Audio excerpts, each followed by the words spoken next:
Today, I want to talk to you about professional speaking as a side hustle. The other day, I received an email from one of our members, and he was telling me about the situation that he's in. He is a full-time employee, a very successful executive in a well-known company.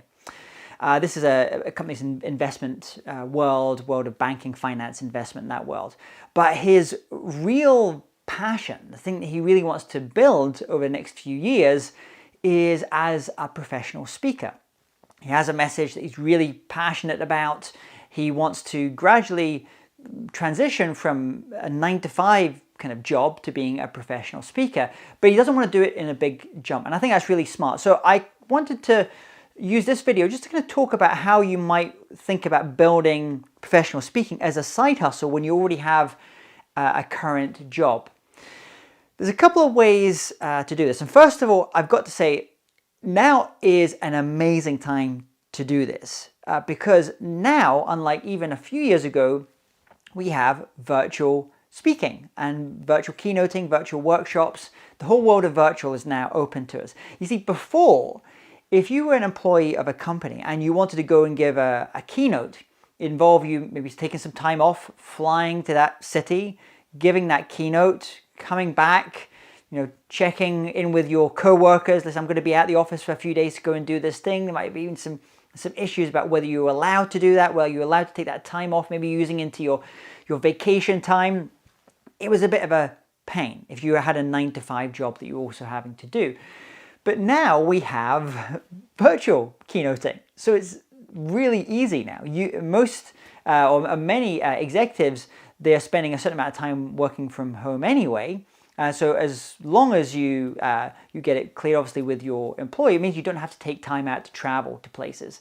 So you could be working from your home Mondays and Fridays. You may be giving that virtual keynote on a Friday when you're working from home anyway. It doesn't really require additional travel time.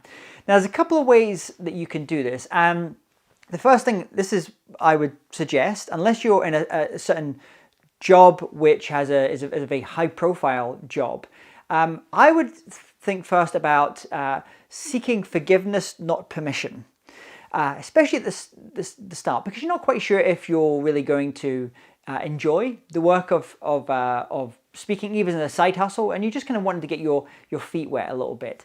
So I would start doing it, and in those kind of early days, you start to experiment with speaking as a side hustle. And then if things really start to take off and really start to develop for you, then by all means, go and tell other members of your team. Now, the only exception for that is obviously if you're having to take time out of your main job, your 9-to-5, in which case you should definitely be saying to your boss or whoever is your line manager there.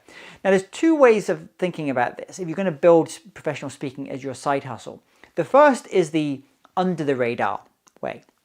Now, this works particularly well, I would say, if you're a speaker you have a job, your day job is not necessarily related to the topic that you speak on. So let's say if you're, in the case of the member I was talking with, he speaks in the world of finance. If he was speaking at building a professional speaking career, speaking at lots of finance conferences, then there could be a bit of an issue. And so he really has to raise that with his employers. But if it's a very different thing that he's looking to do, in his case, he's looking to speak on a topic, and his industry that he's targeting is not necessarily the financial services industry at the start, then there's not really a big issue there. So you can do this under the radar to a certain extent. So you can reach out to conferences, reach out to prospective clients, put yourself forward to be that person, to be that keynote speaker at their event. The other way to do it is you go above the radar and you plant your flag in the sand and you say, I am a professional speaker.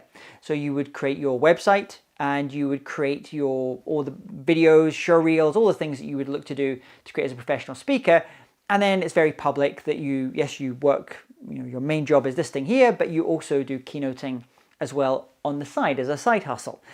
Now, if you're going to do that, depending on how well known you are in your industry, and above the radar, people that tend to do this are people who are in an industry, they're quite well known in their industry or in their company, they maybe hold a senior position, and they really have to get approval from legal affairs and other people to go and do things, and maybe speaking for the same industry, in which case there's a little suggestion I want to put to you just now.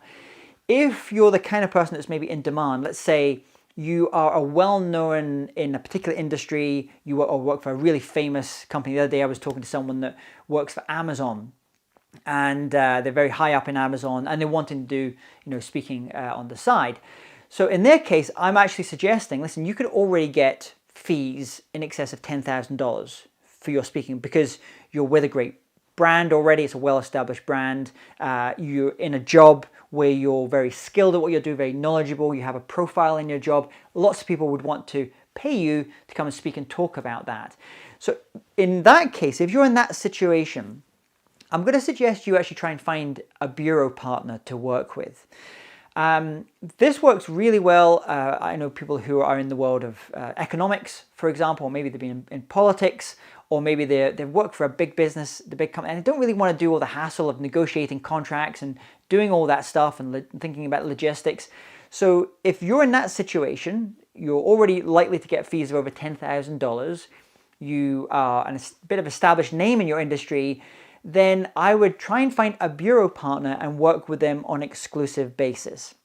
Now that means that they can maybe sell you on to other bureaus who can sell you on to other clients. That's not the problem, but it means that you just have one single point of contact for your speaking bookings, and that's going to simplify things. I was talking to a bureau the other day.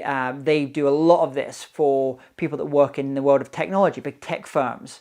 And these people, that work for some of these firms, they don't want to be giving 50, 100 keynotes, paid keynotes a year. They want to be doing maybe one a month, in which case they put that through the bureau partner, and they can deal with that as well. So that's really if you're above the radar. So there's different ways of doing it, but what I would say is if you're in that situation just now and you have a full-time 9-to-5 job, but you want to maybe gradually over time transition perhaps to being a professional speaker and having speaking as your side hustle, bring in some nice revenue, kind of learn your craft, develop your skills, develop your brand, then now is the perfect time because we have virtual keynotes, virtual conferences, virtual events, and you're accessible perhaps for the first time. Would you like to know how to become a motivational speaker? Perhaps over the years, you've considered becoming a professional speaker, getting paid to travel the world and share your message or expertise on stages. If so, I invite you to sign up for my free 3-part online training series called the 7-Figure Speaker Blueprint. In that training, I'll share with you the 10 ways to make $1 million per year from your speaking. To access this free training, just go to training.jamestaylor.me. That's training.jamestaylor.me. Thanks for watching.